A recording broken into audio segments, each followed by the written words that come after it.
বিদ্যালয়ৰ নাম হল এই নাৰামাৰী এলপি স্কুল। নদীৰ কবলত পৰিছে। নদীৰ কবলত পৰি আছে। আজি কি ভাঙিছে? আজিও ভাঙি আছে আৰু 3 মাহৰ পৰা ভাঙি আছে। আজি ৰাতিৰ পৰা ৰাতি 9টাৰ পৰা ইমান ভাঙি আছে আমি ঘৰত গমাব নোৱাৰো। এই বিদ্যালয়খন আজি কি আপোনালোকে ভাঙি আছে? ভাঙি আছে। ক'ত ল'ব?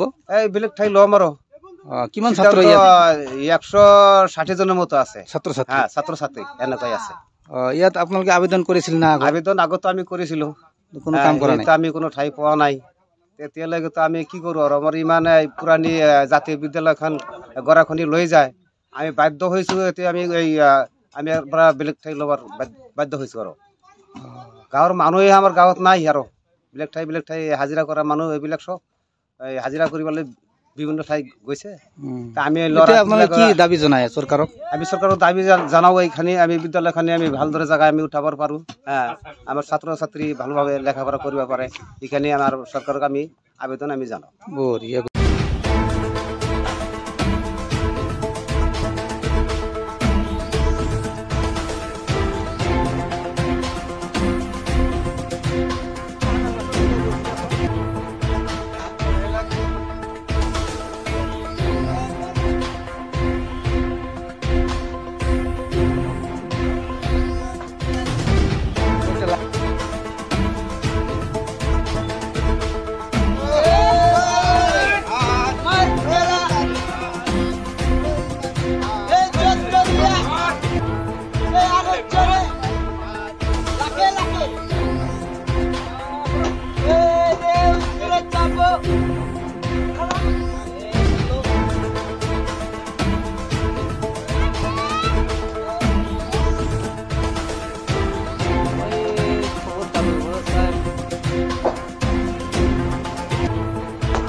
বিদ্যালয়ৰ নাম হল এই নাৰামাৰী এলপি স্কুল।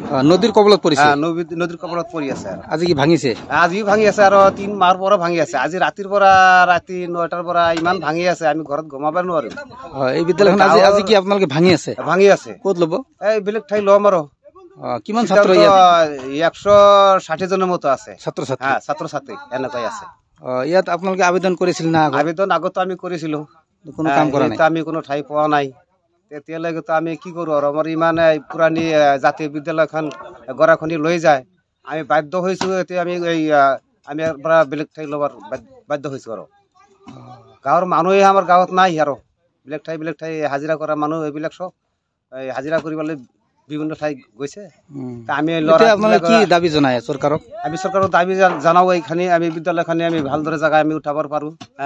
আমাৰ ছাত্ৰ ছাত্ৰী ভালোভাবে লেখাপড়া কৰতে পাৰে, এখানে আমাৰ সৰকাৰকে আমি আবেদন আমি জানাও।